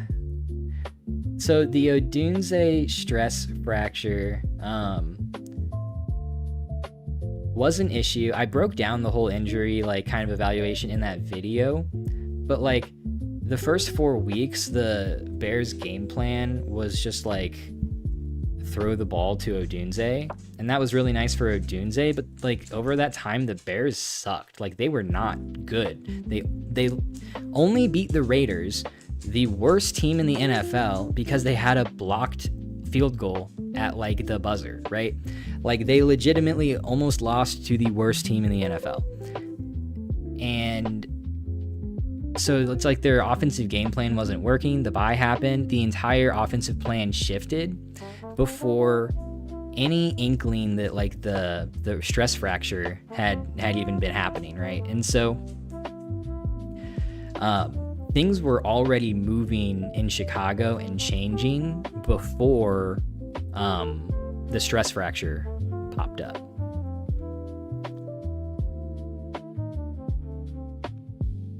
This season, yeah. Horse says like could also have been T-Law issue. Have to be on the same page and have that trust of the QB. BTJ took off with Mac Jones, and T-Law seems to prefer Jacoby and Parker Washington. On a per route basis, BTJ's rookie season, he actually did have a really good connection with Trevor Lawrence. It's just that BTJ wasn't getting enough first reads and getting enough routes. And so I just don't think that we can really take much away from this season for BTJ if we're going off of the assumption that he had a wrist injury that was really limiting him. Because like, you're just not gonna utilize a wide receiver that is not producing for whatever reason. Like, it's gonna be like the last look on most pass plays because you just like, you don't want to throw that person. So BTJ really was like a sacrificial X, and I don't know if it's because of skill set or if it was because of the injury. Igbuka, on the other hand, and that's why I just have so much doubt that Igbuka was like hindered by this injury, is because like more than like maybe like 2 or 3 weeks, reasonably, because he had such high usage, such high snap share, such high first reads. like usually with these receivers that they're just kind of putting out there because they need to, because they don't have anyone else but they're injured, like they don't see that kind of usage that Ibuka was getting over the middle part of the season. So that's just like it's tough. Okay, Dennis says he's gonna bounce. I appreciate you being here, and I hope you enjoy the video tomorrow. And then yeah, Horse said that he agrees that kind of the injury argument is fair because BTJ did put together a really good season. Rome only had a couple of good games. Okay, let's roll through some more ranking. This is just so hard because I feel like if somebody dropped T. Higgins into my inbox for Cam Scatterbo, I would just keep Scat.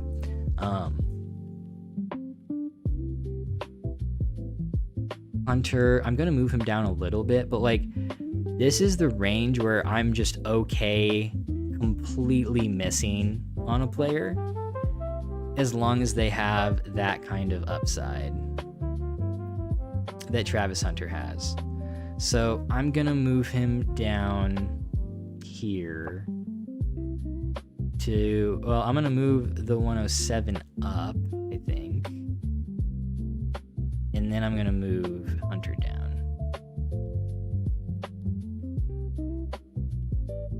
Schmitty.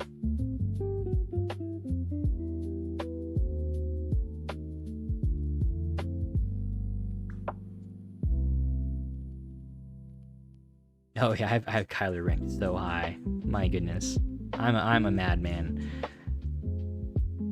I also have Shuck over Cam Ward by a significant margin based on what we've seen so far. I'm very low on Kyron. Let's see. I think his ceiling's just so capped, and I'm worried about his like long-term outlook. I think Harvey has more upside long-term. Like Jacob has a higher floor, higher ceiling.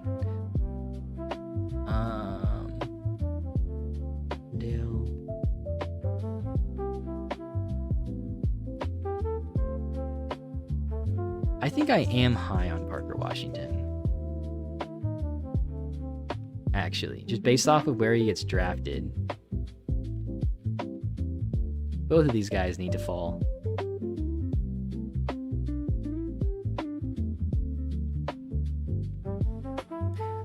Let's see. I don't think I've moved Waddle since the trade.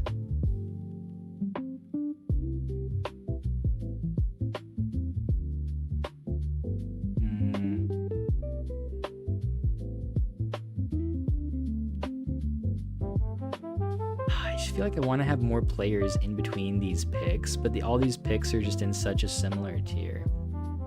DJ Moore, Adams. I am pretty low on Willis.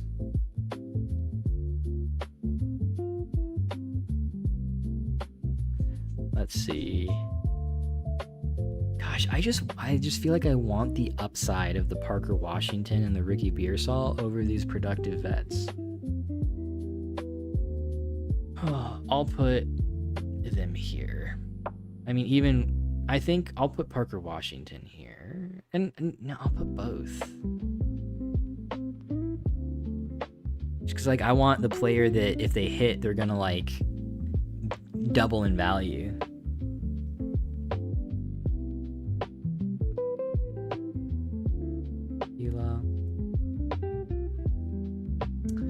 Yeah, I agree with you, Shamrock. Braden says Kyron and Harvey are the same age. Which one has done it before and has a second contract? Kyron has done it before, but he hasn't done it. Or I guess he did it, but then he stopped doing it. Like, he was like a 14, 15 point per game guy down the stretch with Blake Corum eating into his workload. And I'm just so scared that the Rams are like done after next year. And Adams is gone, Stafford is gone, and just the entire offense just takes a massive step back. And so I think that I'm confident that Kyron is going to outproduce Harvey in 2026. I'm worried for Kyren long term, and like Harvey's the guy that I feel like just has more upside. And like Dobbins, like it doesn't matter how many points per game Harvey has, because the last half of the season Dobbins is gonna get hurt and Harvey's gonna go out and score like 18 points per game down the stretch. Like that's just how it's gonna happen, and I think we just have to live with it.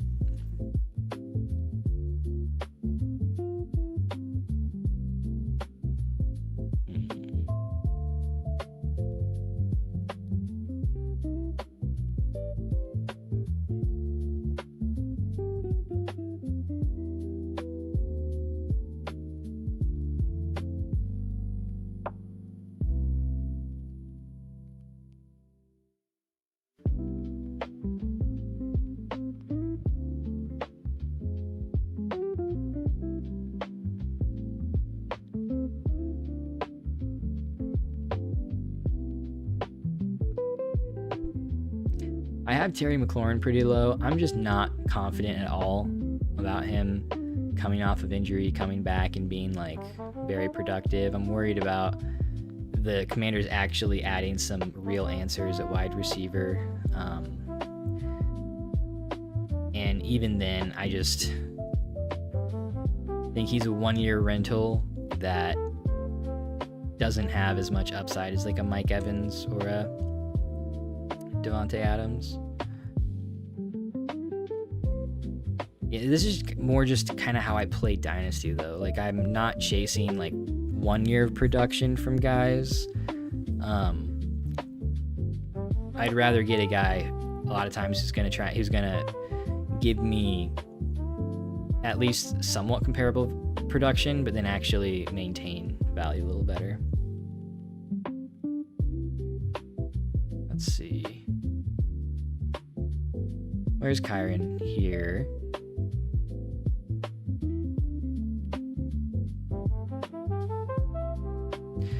Yeah, so like, especially, so he started out much stronger in like the first half. He was around like 17 points per game, and then like week like 11 on, he was more around like low 14, high 13 points per game. And so that's when like the snap count,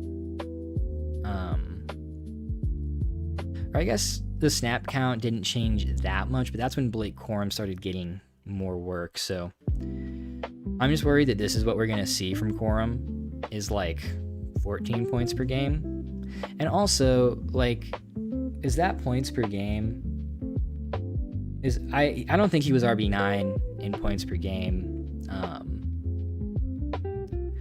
Probably like RB9 overall, and that's just so much less impressive when you play all 17 games. You're gonna be way higher ranked as a running back. Yeah, okay, he was still the RB11 in points per game. That's pretty good, but yeah, I think you're just hitting a really replaceable range of running back production when you start to get down to like the 14 points per game. And so if he puts up like 14, 15 points per game and then Stafford leaves and the Rams, and like Stafford leaves, Davante Adams leaves, and the Rams have to do a little mini rebuild, like what's his production gonna look like then? I mean, I would compare him to like, depending on how bad it gets for the Rams, they might be more graceful than like the Titans have been, but like I would compare Kyren at that point to like Tony Pollard, where Pollard's a fine running back. He's actually pretty solid. He's just in a committee on a really bad team, and so he's kind of crap in terms of like fantasy production. Like I think that Pollard would do about the same as what Kyren has done if he had been on the Rams instead of Kyren. Probably like a little bit worse, but not like a ton. Like Pollard's advanced metrics are actually like above average. Not great, but like above average. So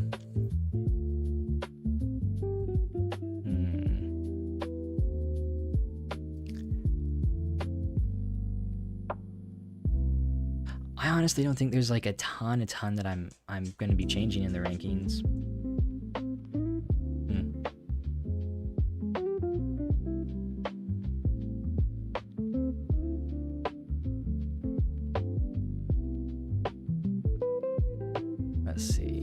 Let's see.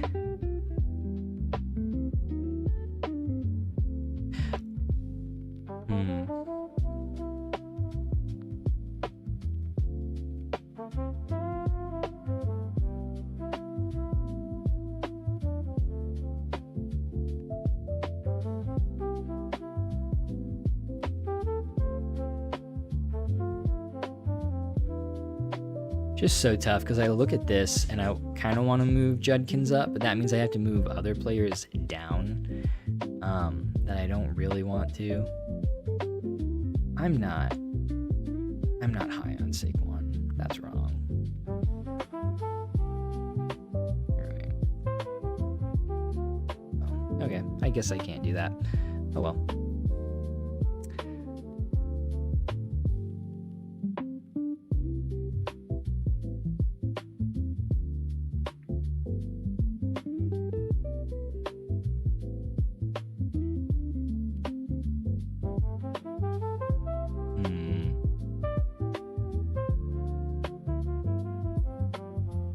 I'll be nicer to Judkins and Fannin, I think.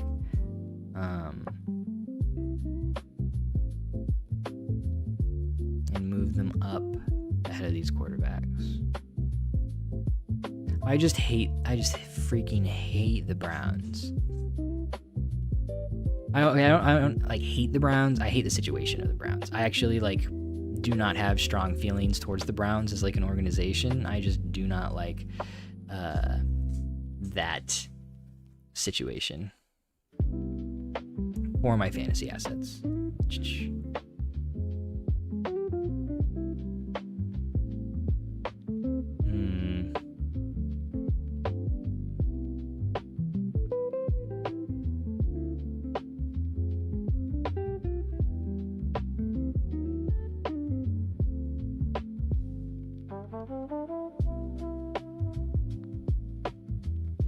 Feels like there's a pretty big drop off here after like Henry, because then you're getting down to these wide receivers that are either just like the upside guys or just like RB2s, low end RB2s.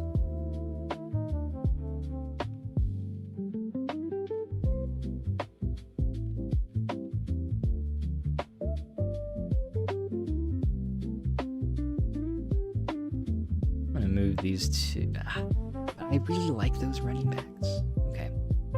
I'm gonna move. Man. Yeah, I can't. I just can't do it. I'm trying. I try so hard, and then I'm like, I just can't do it. I can't. Sometimes I just can't move players.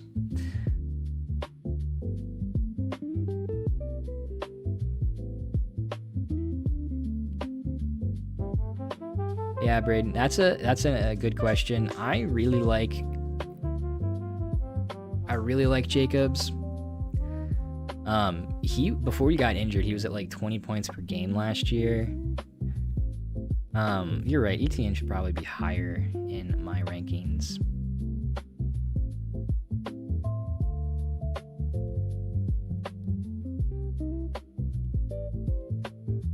I do still think that I want him below Jacobs. But I think you're right. Like, I think he's probably good for... He's going to outproduce these wide receivers, these wide receiver 2 types. And he has a lot of insulation with that contract now. I think that's a good point. Good point.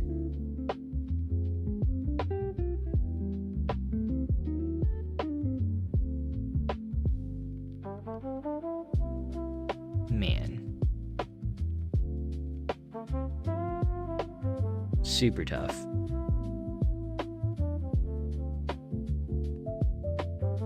I feel like I should move Daniel Jones, but it's like he is a quarterback who has rushing upside, who has a contract and on a good team. So I'm like, or I got a good offense. I don't know about good team.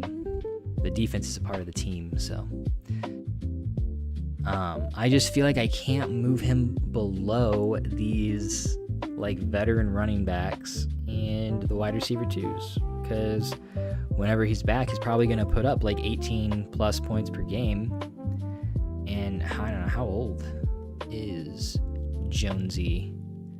I know I'm like pretty high on him, but I just value this kind of quarterback. Only 28, like he's not even old. That's not the question for him. The question is whether or not he's going to be a starter, because he's kind of trash. Yeah, you're right. You're right, Braden. They're closer. They're closer than I had them ranked, so I appreciate that. Got to change his team. Which team? I'm sorry, I missed when you dropped that message. Horse, you talking about Jones, or somebody else, boss?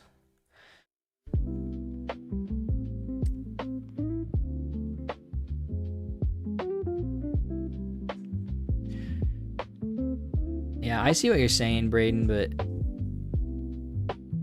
like the guys who don't come back from the Achilles tears, those are like the old dudes that don't come back and do well, like the Cousins, the Rodgers. Like Daniel Jones is only 28, so I actually have quite a bit of faith that he'll come back.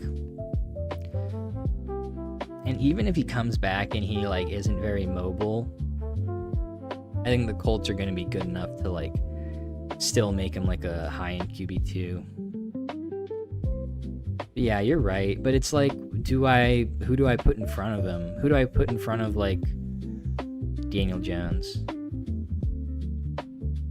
Oh yeah, I feel you. I gotcha.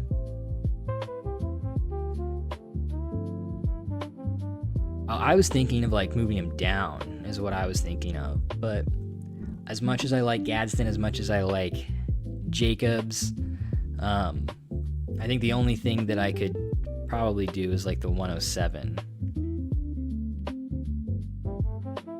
Move the 107.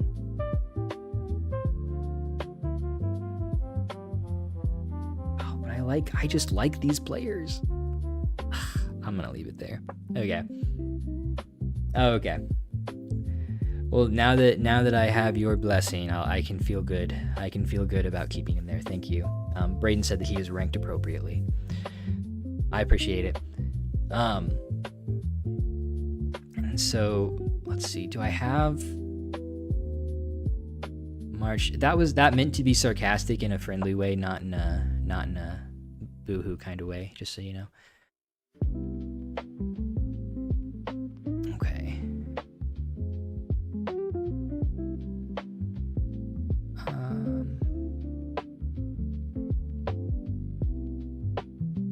We don't need to go that far.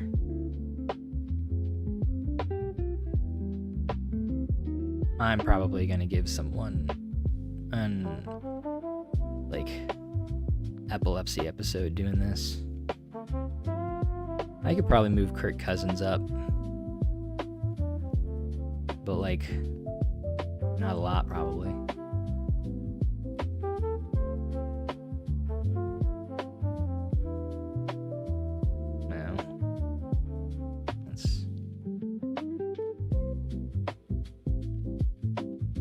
Get the labels in, I guess.